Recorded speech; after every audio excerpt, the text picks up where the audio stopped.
Today's pick for the Best in Horror Countdown 2023 through 2024 is about the horrors surrounding that third parent who raised us the most growing up, the television.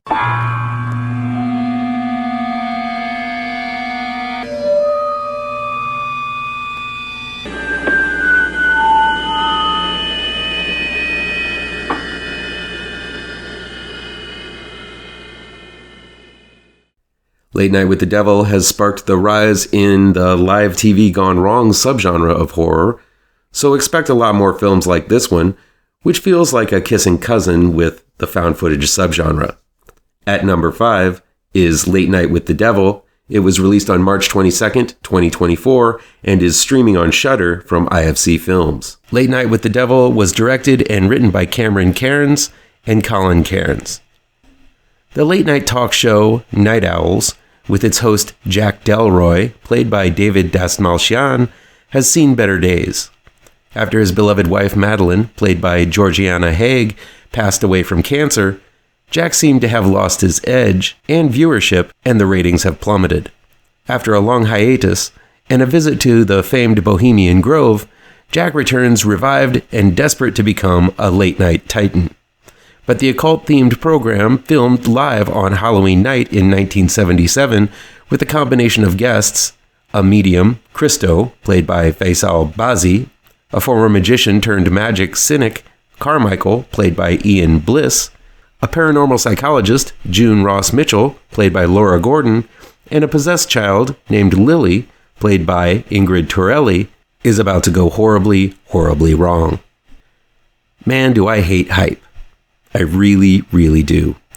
I try my hardest to avoid reading reviews and watching too many trailers for a film because it seems studios are so desperate for a hit these days, they'll do or say anything to get you excited to see their movie. For quite some time, I've heard rumors and rumblings, hysteria and hyperbole about Late Night with the Devil.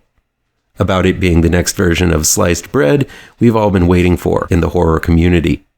Well, it turns out Late Night with the Devil is not a new version of sliced bread.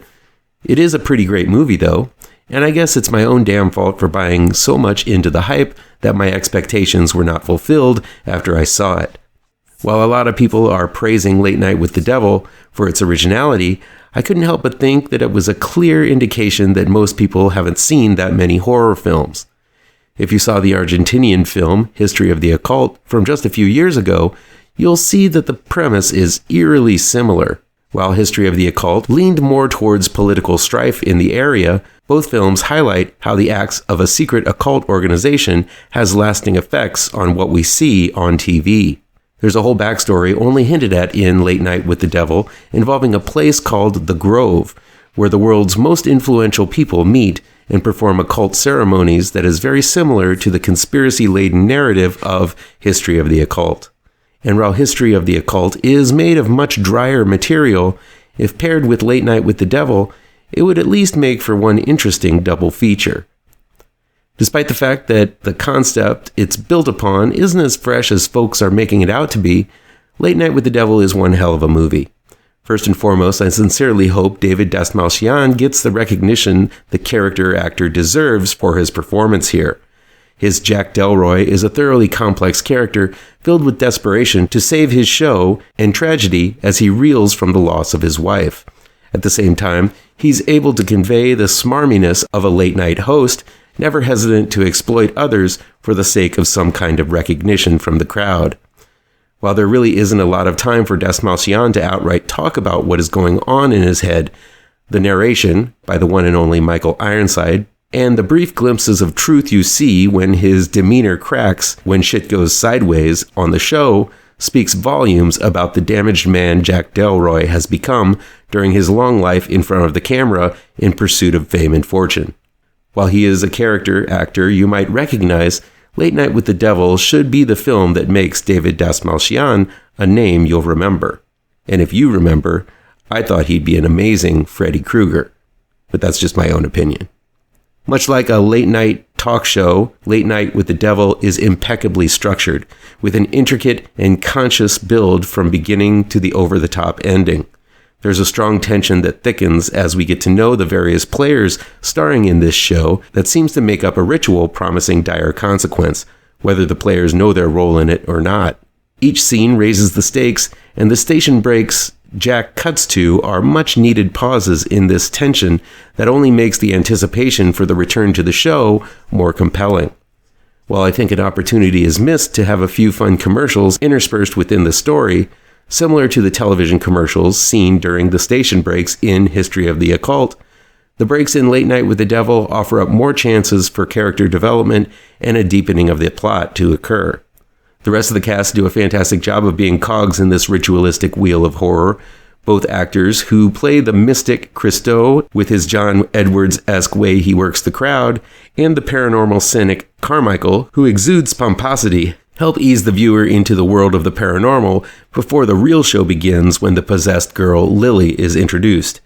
This is Ingrid Tortelli's first motion picture, but she definitely makes an impact as the girl tormented by either mental illness or a demon, depending on who you're talking to. Reminiscent of Ashley Bell from The Last Exorcism, Torelli gives a wonderfully demented performance as Lily, who plays innocent but shares evil looks at the camera when no one else is looking. It all leads to a summoning where the psychologist attempts to bring forth what Lily calls Mr. Wiggles, a nod to Reagan's Captain Howdy from The Exorcist. This summoning is truly shocking and differentiates itself from the usual bound-to-the-bed antics you often see in possession films.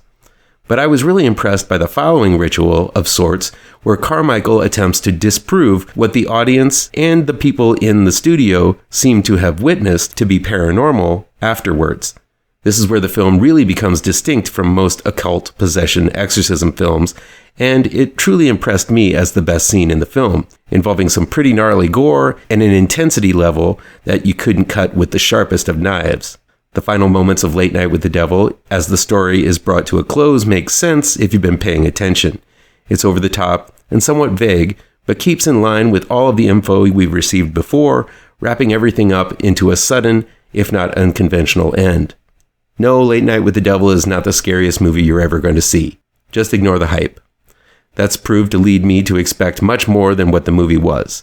A solid horror movie made with extremely talented people, especially Das Malchian, by some very creative chaps in director, writers, Cairnes and Colin Cairnes, who most likely will be big names in the horror biz very, very soon. Another TV-related horror film of sorts released this past year is I Saw the TV Glow. It didn't make my main list because, while it is a strong tragedy, it has only a faint whiff of horror in it.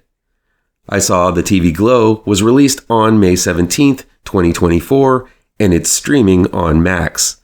It was written and directed by Jane Schoenbrun. A pair of teenagers bond over a late-night show called The Pink Opaque on a teen network that definitely isn't Nickelodeon, and plan to run away from their dreary lives. Maddie, played by Bridget Lundy Payne, goes through with it and runs away from home. But Owen, played by Justice Smith, chickens out at the last minute. 10 years later, Maddie returns and has wild claims about their connection to each other and their connection to the TV show. I Saw the TV Glow is another film I would categorize as not quite horror.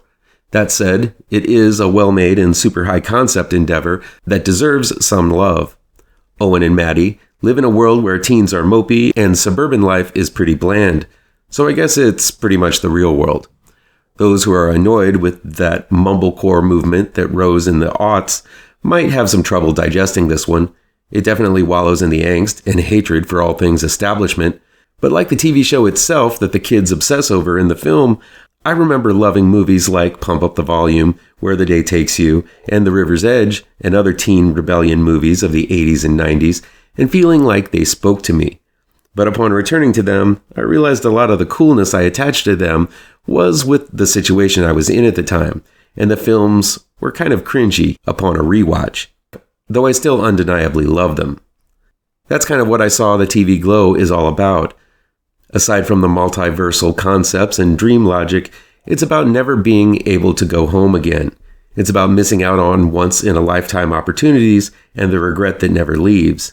And being a kid at heart myself, I found these to be heart-wrenching concepts. By the time the credits rolled, I found myself yearning for those simpler years, and if the movie touched me in such a way and caused that much introspection, it's doing something right. Like most good stories, one can look at I Saw the TV Glow through many critical lenses, but one in particular stands out to me. I know a lot of people only use the gender studies lens when they're looking at films these days, but if you look at I Saw the TV Glow through that very lens, there are plenty of metaphors to dissect.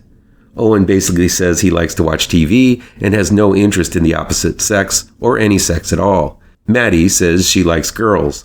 Both feel like outcasts, but the two bond over this weird little show. When Owen refuses to go with Maddie, he chooses not to embrace what most likely would have been an asexual lifestyle and instead gets married and has kids, living a much more traditional suburban life. The whole film sets up this dichotomy between Owen's desires to fit in while Maddie embraces a lifestyle that is alternative and trying to get Owen to follow her.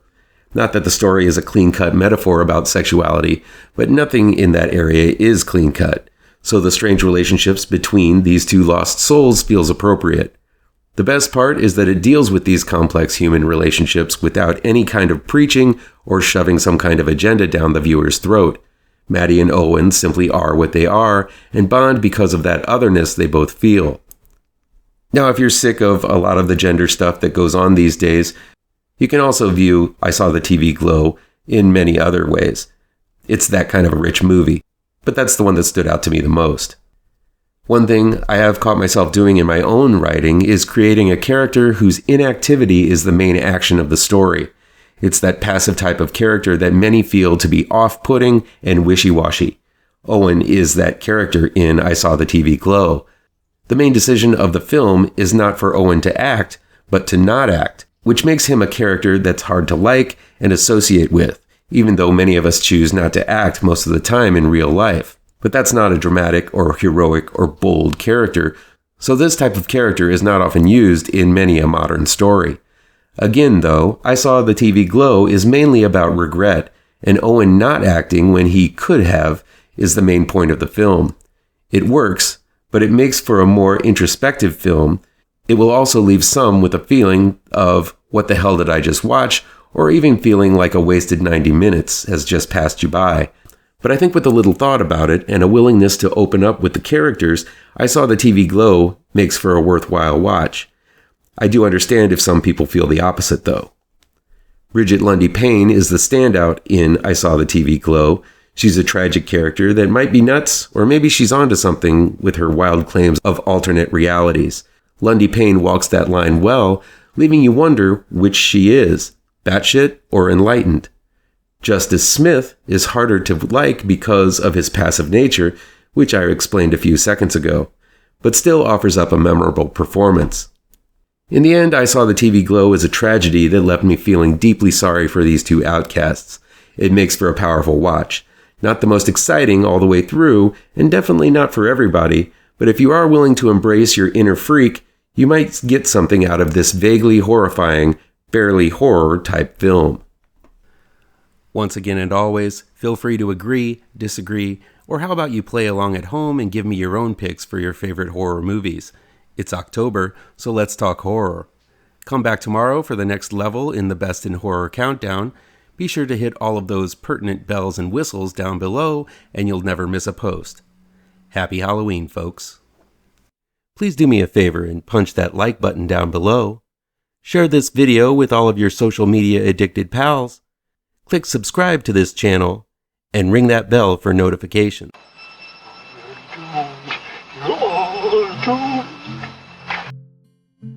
You're doomed to live the life you're meant to be, stuck inside your reality. You're